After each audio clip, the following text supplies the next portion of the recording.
belt to ass Indiana Fever put to Asia Wilson and the Las Vegas Aces. Good God. That's for Caitlin Clark. That's for the fans. That's for voting Caitlin Clark ninth as the ninth best guard in the league. That's for the fans again. That's for thinking you was going to come to Indiana and win today. That's for the 16 times you beat us before. That's for the game we blew in Vegas. The Indiana Fever put belt to ass on the Las Vegas Aces. Oh my God. What happens in Vegas stays in Vegas, unless you just got clowned by the Indiana Fever on national TV.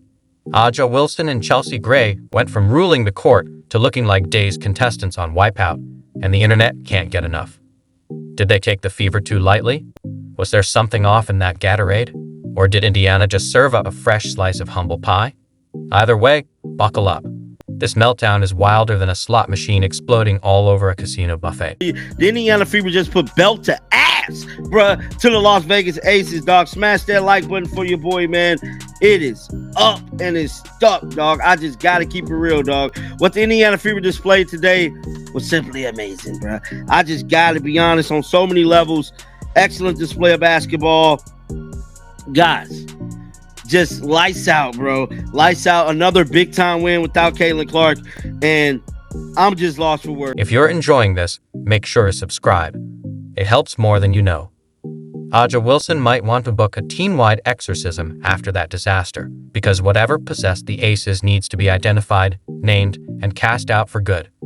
This is the same squad that used to strike fear into everyone, now stumbling over their own feet and dishing out turnovers like free drink coupons on the strip. They didn't just lose. They put on a live tutorial in how to unravel right before our eyes. Perspective, we bring in WNBA analyst Carolyn Peck. And Carolyn, you were at that game just now. Look, the Fever have been on a tear. They've won 2 in a row, a 25-point blowout of the Lynx in the Commissioner's Cup final, and then 27 against the Aces in this one. In both of those games without Caitlin Clark. How is Indiana getting this done right now? Look, I think that Indiana is even more dangerous when Caitlin Clark doesn't play because she's a ball-dominant guard. The ball's in her hands a lot, so you know what you need to try to take away. But when you look at Indiana now, they've got so many weapons. And Kelsey Mitchell is playing out of her mind. Aaliyah Boston.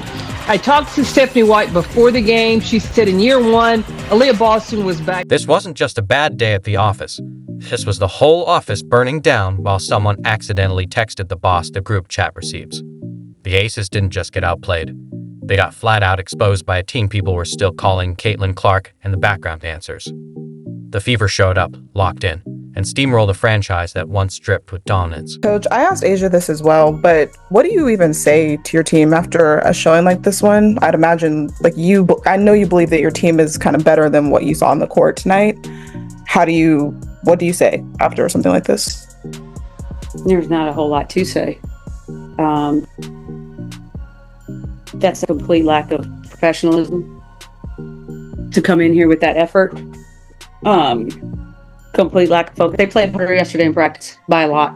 Wasn't even close. So I don't know how you step onto the floor with 20,000 people in the stands and perform. And the best part, Caitlin Clark was just chilling on the bench, grinning like a proud mom watching her kids finally stand up to the neighborhood bullies. Meanwhile, Aja Wilson, Chelsea Gray, and Kelsey Plum looked like they were slogging through wet cement. Not a hint of that usual Aces fire. The defense vanished. The offense was like someone trying to spark of playing with soggy matches. Their rhythm was so backwards it felt like watching a symphony played in reverse. No flow, no bite, just a loop of clank jumpers and stunned stares. Honestly, the only thing they did consistently was look confused. The Indiana Fever was flat out dominant today. Dominant from start to finish. From start to finish, it was dominance. Beat down. That's you Uncle Willie's son. Yeah, that's what it was today. The Indiana Fever blow out the Las Vegas Aces by nearly 30 points. They win by a final score of 81-54. That is how you stand. That scoreboard? Brutal. You had to wonder if it was broken or if the Aces really just posted their lowest score ever. Not just this season ever. That's burn the tape and pretend it never happened territory. Aja, once automatic, suddenly looked like she remembered she left the oven on. Meanwhile, The Fever weren't just winning. They were dancing on the Aces' grave. It felt like the little sibling finally schooling the older one after years of getting dunked on. Indiana played with a swagger that said, "We're done being your background props. This is our show now."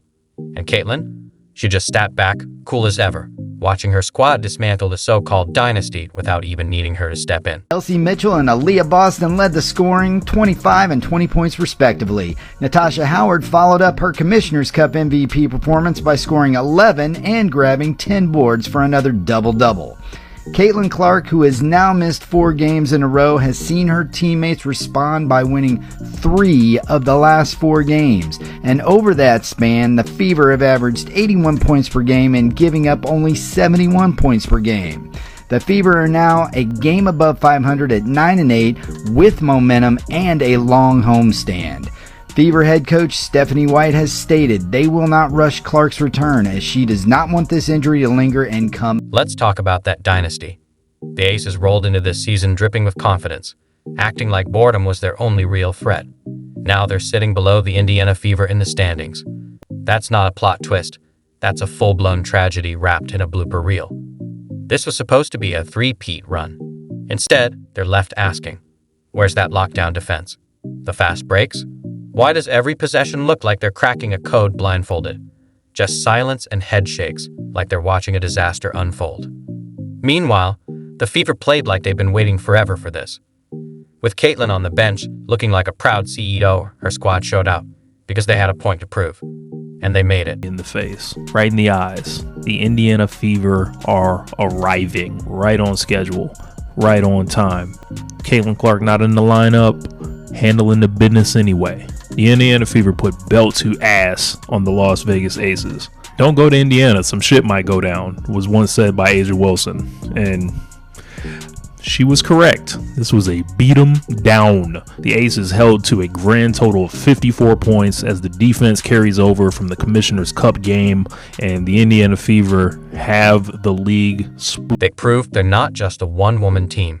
They locked in on defense, ran their plays, and lit up the scoreboard all by themselves. More than that, they showed the season isn't about surviving. It's about changing the whole WNBA story. Vegas was the standard. Indiana just broke it and wrote a new one. You don't hold the champs to their lowest score ever without sending a clear message. Forget your banners and your stars.